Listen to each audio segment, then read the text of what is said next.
ശക്തമായ മഴയ്ക്ക് പിന്നാലെ ഉത്തരേന്ത്യയിൽ മഴക്കെടുതി രൂക്ഷം. ഗ്രേറ്റർ നോയിഡയിൽ നിർമ്മാണത്തിലിരുന്ന മതിൽ ഇടിഞ്ഞ് 3 കുട്ടികൾ മരിച്ചു. ഡൽഹി വസന്ത് വിഹാറിൽ കെട്ടിടം തകർന്ന് മരിച്ച 2 പേരുടെ മൃതദേഹങ്ങൾ കണ്ടെടുത്തു.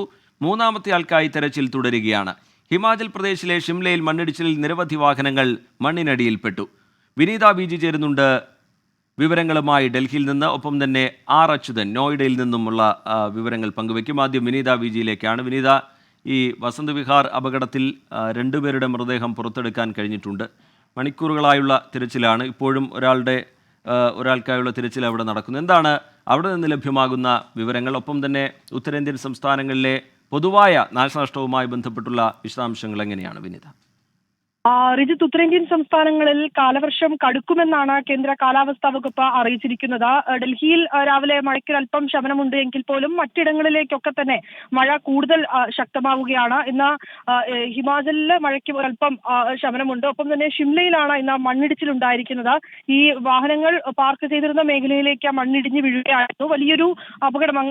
അത്തരത്തിലേക്കുള്ള രീതിയിലേക്ക് ഇപ്പോൾ കാര്യങ്ങൾ എത്തിയിട്ടില്ല എന്നാണ് അറിയാൻ കഴിയുന്നത്. പക്ഷേ എങ്കിൽ പോലും വാഹനങ്ങൾക്ക് പുറത്തേക്ക് ആണ് മണ്ണ് വീണത്. അവിടെ അത്തരത്തിലേക്കുള്ള മറ്റ് യാത്രക്കാർക്കോ അല്ലെങ്കിൽ ഈ ഡ്രൈവർമാർക്കോ ഒന്നും തന്നെ അവർക്ക് ഈ അപകടം പറ്റിയിട്ടില്ല എന്നുള്ള വിവരവുമാണ് നമുക്കിപ്പോൾ ലഭ്യമാവുന്ന പ്രാഥമിക വിവരം. അതേസമയം മറ്റിടങ്ങളിലേക്കൊക്കെ തന്നെ മഴക്കെടുതി കൂടുതൽ രൂക്ഷമാവുകയാണ്. ഈ കഴിഞ്ഞ ദിവസം ഈ ശക്തമായ മഴയെ തുടർന്ന് ഡൽഹി വിമാനത്താവളത്തിലെ മേൽക്കൂര തകർന്നു വീണിരുന്നു. അവിടെയും ഇപ്പോൾ ബദൽ സംവിധാനങ്ങൾ പുരോഗമിച്ചുകൊണ്ടിരിക്കുകയാണ്. അവിടെയും ബദൽ മാർഗങ്ങൾ ഇപ്പോൾ അധികൃതരുടെ നേതൃത്വത്തിലൊക്കെ തന്നെ ഒരുക്കിയിട്ടുണ്ട്. ഇങ്ങനെ ഈ ഉത്തരേന്ത്യൻ സംസ്ഥാനങ്ങളിൽ മഴ കൂടുതൽ കടുക്കുകയാണ്. ഡൽഹിയിൽ മഴയ്ക്കൊരൽപ്പം ശമനമുണ്ടെങ്കിലും വെള്ളക്കെട്ട് പലയിടത്തും രൂക്ഷമായിട്ടുണ്ട്. ഇന്നലെ മന്ത്രിമാരുടെ നേതൃത്വത്തിൽ പ്രത്യേക യോഗം ചേർന്നിട്ടുണ്ടായിരുന്നു. ഈ വെള്ളക്കെട്ടിന് ശാശ്വത പരിഹാരം കാണുക, ഒപ്പം തന്നെ ഈ തുടർ ദിവസങ്ങളിലും സമാനമായിട്ടുള്ള വെള്ളക്കെട്ട് ഉണ്ടാവുകയാണ് എങ്കിൽ അത് തടയുന്നതിനുള്ള പരിഹാരങ്ങൾ കാണുക, ഇത്തരം കാര്യങ്ങളിലൊക്കെയാണ് ഇന്നലത്തെ ഈ യോഗത്തിൽ ചർച്ചയായത്. അങ്ങനെയുള്ള വിനീത ബി.ജി വിവരങ്ങൾ നൽകുകയായിരുന്നു ഡൽഹിയിൽ നിന്ന്. രാജ്യതലസ്ഥാനത്തെ താഴ്ന്ന പ്രദേശങ്ങൾ ഇപ്പോഴും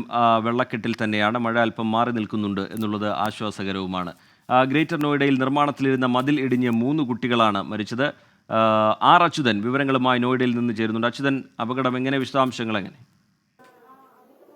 ഞാൻ നിൽക്കുന്ന ഗ്രേറ്റർ നോയിഡയിലെ സൂരജ്പൂരിലെ ഈ ഗ്രാമത്തിൽ ഇന്നലെ രാത്രി 7:30 കൂടിയാണ് എൻ്റെ വലതുവശത്ത് കാണുന്ന ഈ നിർമ്മാണത്തിലിരുന്ന കെട്ടിടം പൂർണ്ണമായും തകർന്നു വീഴുന്നത്. 8 കുട്ടികളായിരുന്നു ഈ തകർന്നു വീഴുന്ന സമയത്ത് ഈ കെട്ടിടത്തിനുള്ളിൽ കളിച്ചുകൊണ്ടിരുന്നത്. ഈ കുട്ടികൾക്ക് മുകളിലേക്ക് കെട്ടിടം പൂർണ്ണമായും തകർന്നു വീഴുകയും ഓടിയെത്തിയ നാട്ടുകാരാണ് ആദ്യം രക്ഷാപ്രവർത്തനം നടത്തുന്നത്. തുടർന്ന് പോലീസും ഇവിടെ എത്തിച്ചേർന്നിരുന്നു.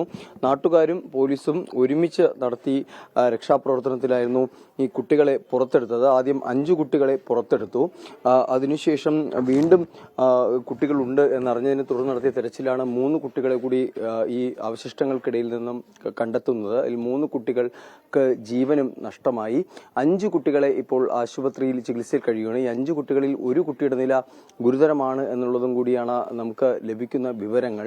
ഈ കെട്ടിടത്തിന്റെ ഒരു നിർമ്മാണമൊക്കെ പരിശോധിച്ചു കഴിഞ്ഞാൽ ചില ശാസ്ത്രീയമായിട്ടുള്ള നിർമ്മാണങ്ങളൊക്കെ കാണുവാൻ സാധിക്കും. കാരണം ഇഷ്ടികൾക്കിടയിൽ കൃത്യമായ രീതിയിലല്ല സിമന്റ് ഉപയോഗിച്ചിരിക്കുന്നത് എന്നുള്ളതും ദൃശ്യങ്ങളിൽ വ്യക്തമാണ്. വലിയ രീതിയിലുള്ള ഇരുമ്പിന്റെ ഈ കമ്പികളും അതുപോലെ തന്നെ കോൺക്രീറ്റ് ഫലകങ്ങളുമാണ് കുട്ടികൾക്ക് മുകളിലേക്ക് പതിച്ചത്. എന്തായാലും ഈ സംഭവം നടക്കുമ്പോൾ ഇവിടെ ഉണ്ടായിരുന്ന ചില ഗ്രാമവാസികൾ, നാട്ടുകാർ നമ്മളോടൊപ്പം ഇപ്പോൾ ചേരുന്നുണ്ട്.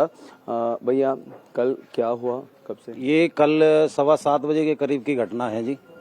और जैसे ही बच्चों ने थोड़ा ये दीवार जो गिरी तो बच्चों ने शोर मचाया कि भाई दीवार गिर गई है। तो गांव के जो यंग मैन थे वो सारे ही भाग कर आए और देखा कि जो ये मलबा पूरा ढहस में हुआ पड़ा था। तो उसमें जब पूछा गाँव वालों भाई इसमें बच्चे तो नहीं है, तो उन्होंने कहा कि इसमें बच्चे भी खेल रहे थे। तो उस टाइम जो है फिर सारे ही जो बच्चे इसमें लग गए मलबा फेंकने के लिए। तो जब वो मलबा हटा रहे थे तो उसमें एक बच्चे की जो है गर्दन दिखाई दी, नाड़। तो उसमें जब वो बच्चा निकाला था उसमें ये देखा कि और भी बच्चा हो सकता है। तो फिर जैसे ही मलबा हटाते रहे तो वो बच्चों के जो है चेहरे दिखाई देने लगे उसमें। तो उसमें से जो है 5 बच्चे को जो है तुरंत एकदम 10-15 मिनट के बाद ही जो निकाल लिया। और उसके बाद में थोड़ा शांति से होने के बाद में जो है ये मलबा हटाने लगे। तो फिर ये देखा कि जो इसमें अब बच्चे नहीं होंगे तो मालूम करा कि भाई इसमें बच्चे कितने थे। तो उन्होंने बताया कि इसमें 8 बच्चे जो है खेल रहे थे। तो उस टाइम पे जो है जब मलबा हटाते रहे तो एक बच्चे की जो है उसमें रोने की आवाज आई। तो उसमें जब ये देखा कि भाई इसमें और भी बच्चे हैं तो फिर वो जब मलबा हटाने लगे तो उसमें और भी बच्चे निकलते रहे। तो इसमें करीब जो है 8 बच्चे की जो है 8 बच्चे इसमें निकले, जिसमें के 3 बच्चों की ज़्यादा गंभीर हालत थी, तो वो जो है हॉस्पिटल पहुंचते पहुंचते ही उनकी जो है डेथ हो गई। तो इसमें जो है कि नाम गाँव ने पूरा साथ दिया, बच्चों ने भी पूरी मदद करी एकदम मलबा फेंकने के लिए।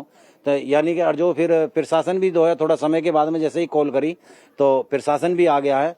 तो उस टाइम पे जब प्रशासन आया था, जो बच्चों को निकाल दिया गया था, हॉस्पिटल भेज दिया गया, और उसके बाद में जो है प्रशासन भी फिर काफ़ी जोर शोर से जो सभी आए, और ये क्या नाम है गांव वाले भी काफ़ी रहे, जो आसपास के जो गांव थे उनमें से भी जिसको भी मालूम पड़ता रहा वो करीब सभी आते रहे। तो ये घटना जो है 7:30 बजे की बात है, जिसमें के जो ये मकान सगीर का है, तो उसके जो है लड़की जो है वो अपने बाप के यहाँ आई हुई थी, तो उसके जो है वो 5 बजे करीब आई, तो उसके पास जो 2 बच्चे थे, उन बच्चों की जो है दोनों की बच्चा उनकी death ശരി, हो गई। ഗ്രേറ്റർ നോയിഡയിൽ നിർമ്മാണത്തിലിരുന്ന മതിൽ ഇടിഞ്ഞു വീണാണ് അപകടമുണ്ടായത്. 3 കുട്ടികളാണ് മരിച്ചത്. അവിടെ നിന്ന് വിവരങ്ങൾ പങ്കുവയ്ക്കുകയായിരുന്നു ആർ അച്യുതൻ.